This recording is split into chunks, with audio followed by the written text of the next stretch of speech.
I wasn't supposed to find this. I was just fixing a leak inside my wall. I cut into the drywall and hit something that wasn't supposed to be there. Not pipes, not wiring. A sealed plastic folder. It wasn't random. Someone had cut the space on purpose, put it inside, and closed the wall again, like they needed it hidden.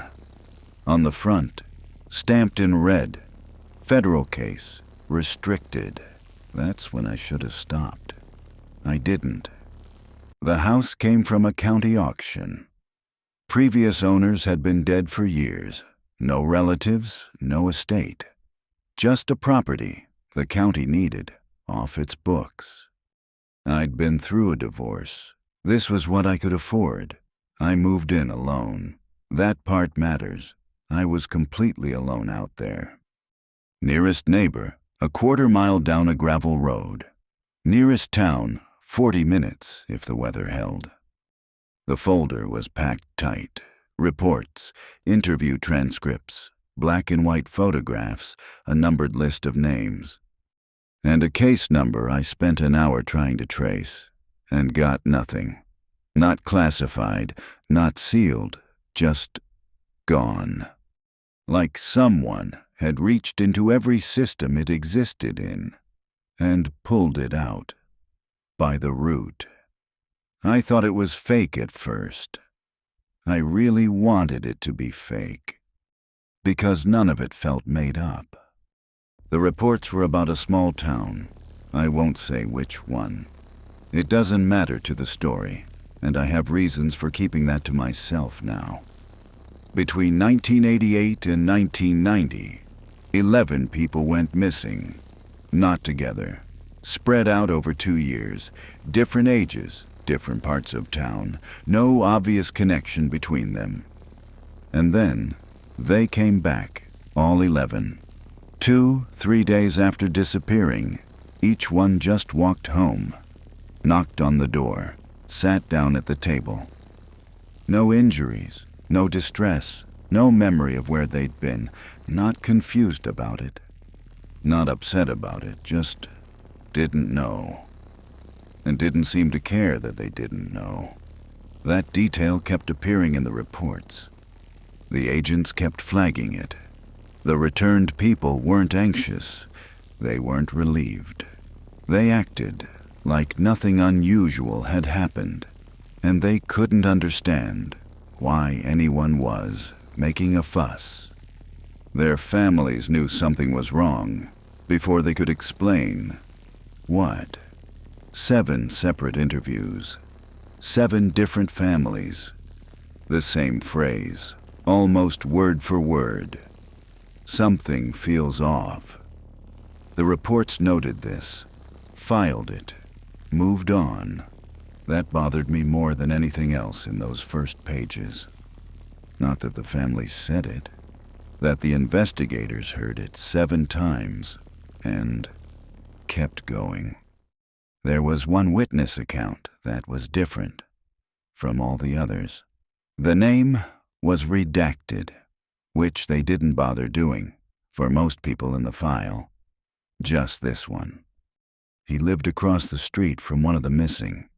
Said he watched the man come home. The investigators spent 3 pages trying to get him to say he was confused. He wouldn't. His exact words, "He came home, and then he came home again." The first time, the man came up the driveway, walked to the front door, stood there for a moment, then turned around and walked back toward the road. 10 minutes later, he came up the driveway again and went inside. The investigators wrote, "Witness appears confused, possible misidentification of a neighbor," and closed that line of questioning. The security camera from a gas station 2 blocks away had a gap in the footage. Not corrupted, not damaged. A clean cut.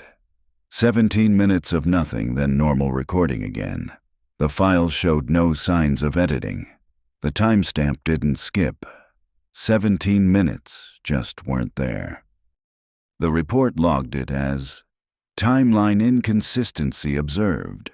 No technical explanation available at time of filing. Timeline inconsistency. Each returned person had 2 interview transcripts in the file. The first ones were normal. Standard questions, normal answers. Nothing you'd flag.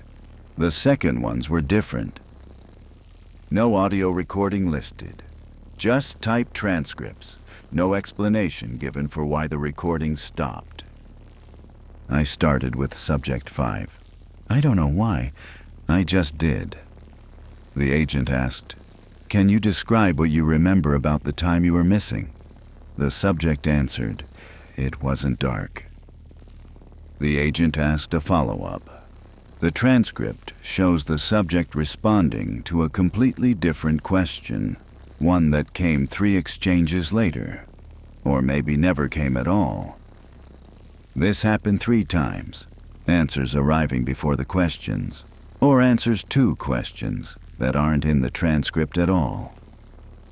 And then, 1 line, with no question attached to it, just sitting there in the middle of the page. "You're asking the wrong one." I put the folder down, made coffee, stood in my kitchen, looked out the window at nothing. Then I picked it back up. The observation notes came next. Short entries, monthly check-ins over the year after each person returned, and they were quiet in a way that was worse than anything dramatic. Subject pauses before answering. Duration 2 to 4 seconds, not observed in pre-incident behavior. Speech has become more stable over time. Initial irregular cadence no longer present. Eye contact is unnatural. Duration exceeds normal range. Subject does not blink at typical frequency. And then, appearing across multiple subjects, the same sentence, word for word. Subject appears to be adapting. I had to sit with that for a while. Adapting, not recovering, not improving. Adapting. The photographs were near the back. Standard documentation shots. Head and shoulders, neutral background, dated. For most subjects, 1 photo. For 2 of them, someone had clipped 2 photos together with a paperclip. First photo, labeled post-return.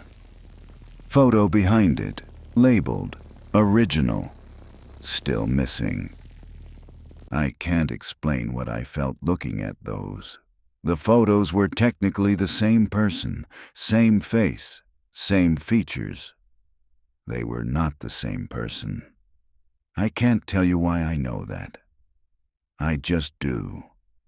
And I think anyone who saw what I saw would know it too. Near the back of the transcript section, not typed, written by hand in pencil in the margin, small letters, was a single note. No name, no date, no context. The first one didn't come back. I've read that sentence maybe 30 times now. If the first one didn't come back, then whatever came back wasn't the first one. And the file has 11 entries, 11 people who came back, 11 originals, still missing. The case was closed in 1992. No reason stated, no resolution, no follow-up agency listed, no findings. The last official page of the file, 1 typed line. Further observation not recommended. Not case resolved. Not insufficient evidence. Not even investigation ongoing. Further observation not recommended. I sat at my kitchen table for a long time after that. Ran through every explanation I could think of. A prop. A hoax. Someone's creative project sealed into a wall for reasons I'll never understand. Government training materials, a test of some kind. I almost landed on one of those. Then I found the last document. It had slipped down inside the folder's back pocket. A single sheet. No header, just a list. 2 columns. Left, names. Notation, missing. Right, the same names. Notation, returned. 11 entries. I read through them slowly. The last name on the list was mine. I've never been to that town. At least, I don't remember going. I've been going back through the observation notes. The part about how they adapt, how the speech stabilizes, how the pauses get shorter over time. I've been trying to pay attention to myself, whether I pause too long before I answer things, whether I blink the right amount, whether anything about the way I move through a day feels like something I learned recently, instead of something I've always known. The problem is, I can't tell. If the adaptation works the way the file describes, I wouldn't be able to tell. That's the whole point of adapting. If someone came back, I don't know which one I am.